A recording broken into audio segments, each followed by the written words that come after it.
Religion is one of the most significant ways that people have had their psyches manipulated and twisted by the occult powers of this world.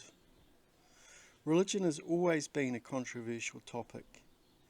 However, when you start to investigate the esoteric meaning of the word religion and religions, then you start to get an idea that it is a form of occult binding. Over thousands of years, mainstream religions have perpetuated deceptions, misinterpretations, and the hiding of critical information through their doctrines and dogmas. I'm addressing church or religions at the highest level. I'm not talking about the street level that most people attend at their local mosque, temple, or church.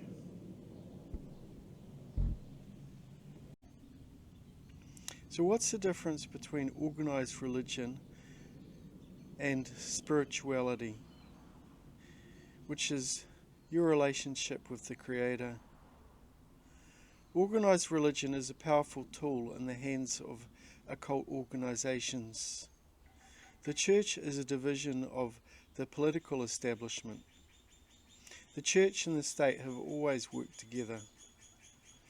We can use the term churchianity to disambiguate it from Christianity. It's not necessarily to be beholden to an organized religion to have our relationship with the one Creator.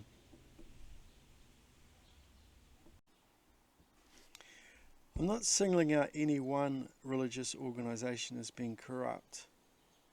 I'm saying that they're all corrupt. If those organizations have gained power, money and influence, especially among the elites of society, then they are corrupt without exception. As a religion starts to gain momentum, then it will come under attack from occult powers of this planet.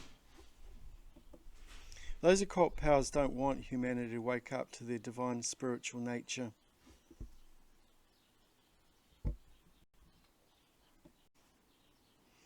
So I'm not stating that the original inspiration for a religion, for example Jesus, Muhammad, Buddha, Zoroaster, Blavatsky and many other masters who brought light into this world, not saying that they were corrupt or bad.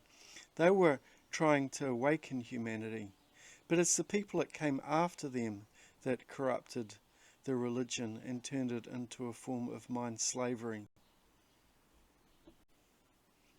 So you need to get to the heart of the Master's teachings. Strip away all the dogma and trappings of religion. Seek the pure words of the Master before they are twisted by the occult. A human being is a battery and is sucked dry by occult forces. An enlightened person has disconnected themselves from these occult powers that are draining their energy. But this will not do for those occult powers. They don't want anyone to escape their nasty grasp. They're trying to hide truth from people so as not to lose their energy source. Corrupting the teachings of any emissary of the true Creator becomes the foremost priority of these occult powers. One of the ways that these organizations, religious organizations, have been corrupted by the occult powers is by twisting them. Twisting people's minds so they're worshipping something outside of themselves rather than looking for the divinity within. They get people to worship the Christ image or the cross or a statue of the Buddha or whoever. And this is really no different than what was described in the Old Testament as the worship of Baal, where people bowed down to the golden calf.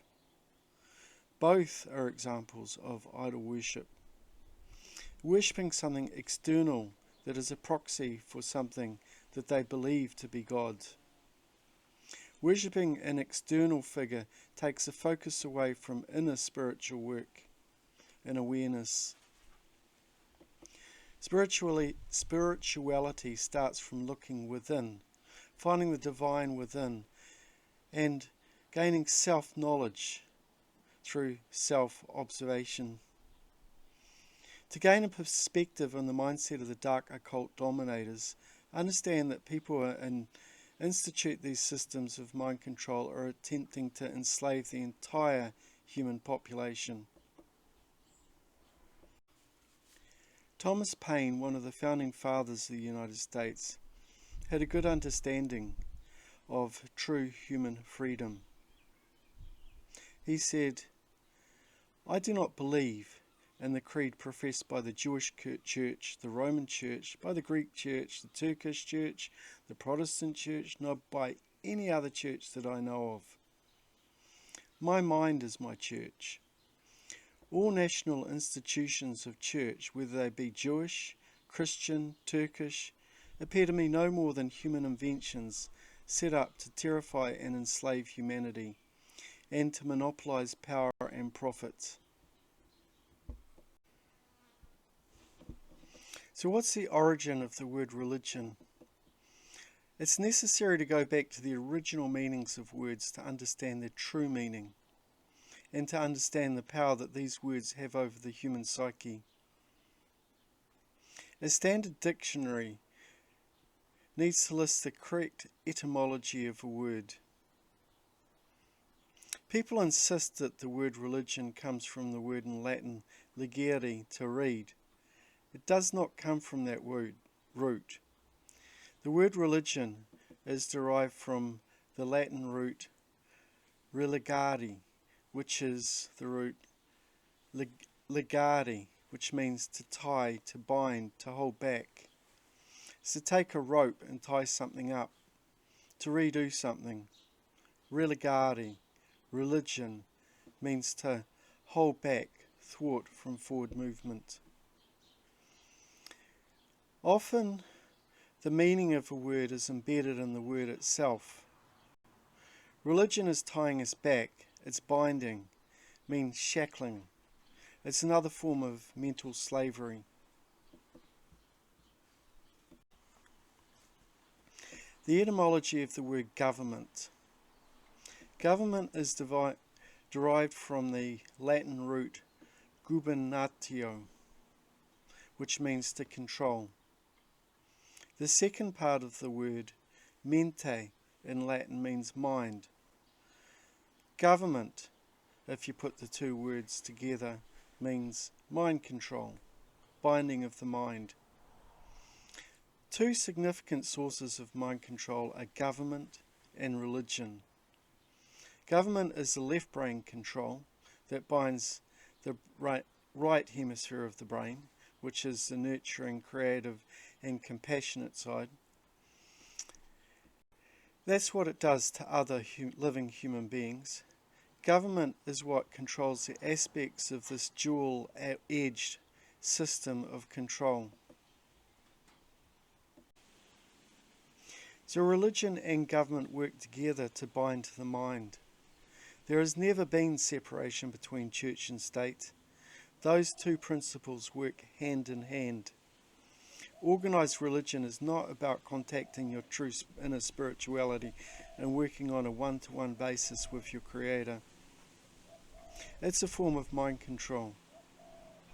Government is also a form of mind control. It works through the left hemisphere of the brain, the time-bound, materialistic, logical, linear way of thinking. To understand this, let's look at the ridiculous, officious government bureaucrats. Understand that they have not developed the right hemisphere of their brain. Their neocortex looks like cratering of the moon if you scan it. There's little regular activity in the right hemispheres of the brain in bureaucrats, which is a nurturing, intuitive, compassionate side.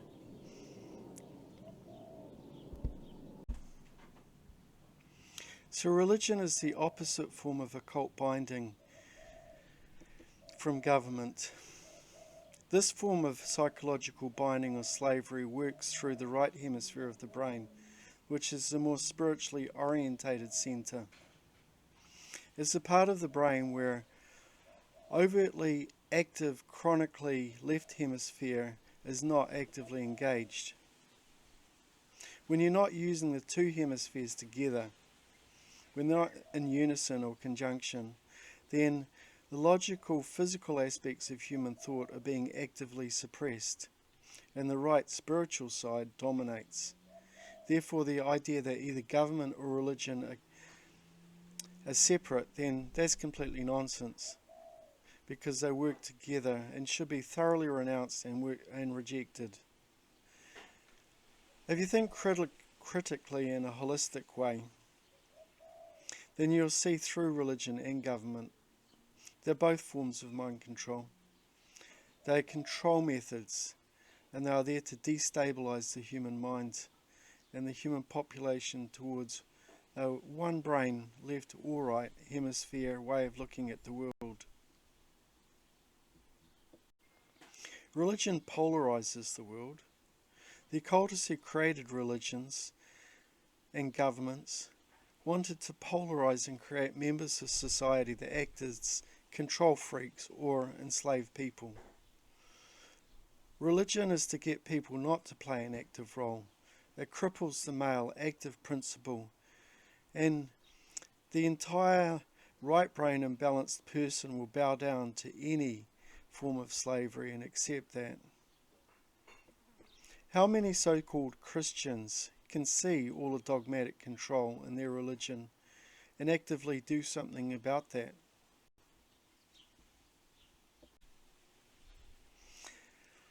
So when you use only the creative, intuitive side of the mind, physical aspects of human thought are actively suppressed. The right spiritual side of the brain goes haywire. It takes over and dominates the left side. The emphasis is upon magical things, other dimensions, and the afterlife. It takes the focus away from the here and now, the world that's right in front of our faces. And that's what we're here to do, to take action in the here and now. So understanding these two forms of control, government and religion, and that they work together in unison on the two different hemispheres of the brain, that's the first step to understanding why that they need to have people polarized and why they want to get as many believers in different religions and dogmas as possible. Religions are a deliberate effort to polarize the human population, to turn people against one another based on perceived differences and entrenching their fears. People tend to fear that which is different from themselves.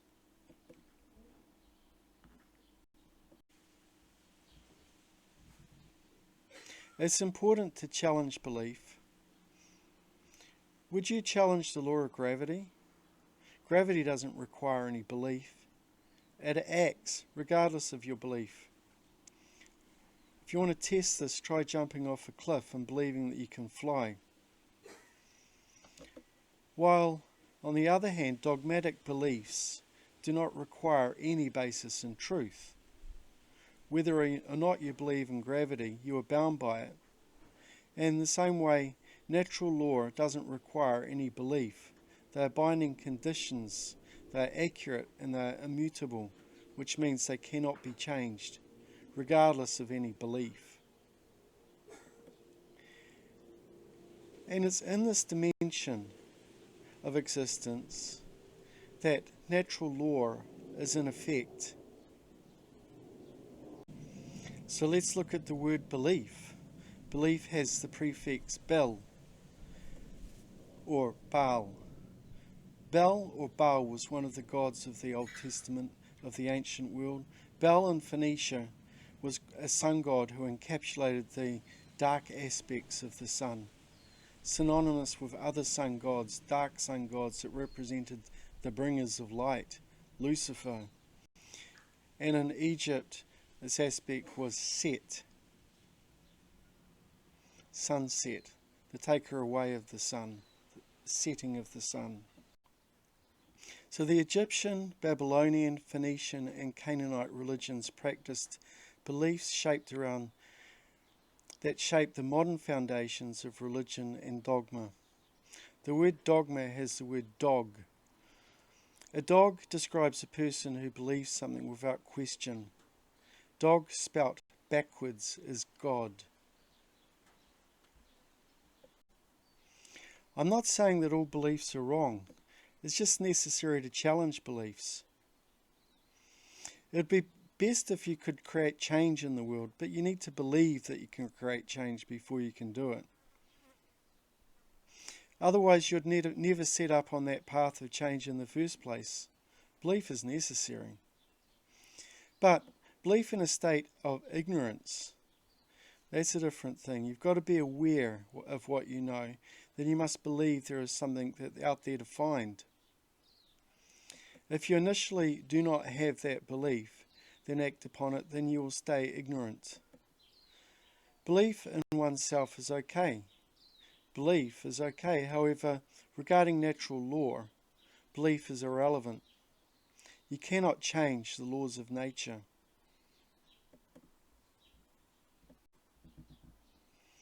Beliefs play a critical role in religion. Billions of believers worldwide are not seekers of truth. Christianity is the most blatant form of astrotheology, belief-based dogma. Unchallenged belief is the worst kind of belief because it becomes an entrenched meme. It's a form of occult mind control, an entire population's psyche. It runs on its own, it's self-perpetuating, and it works through the mechanism of thought.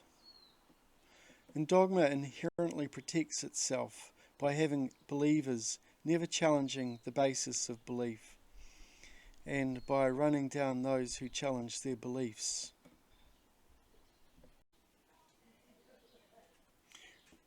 So to summarize this first part in the series on religion, religion is one of the most significant ways that peoples have their psyches manipulated.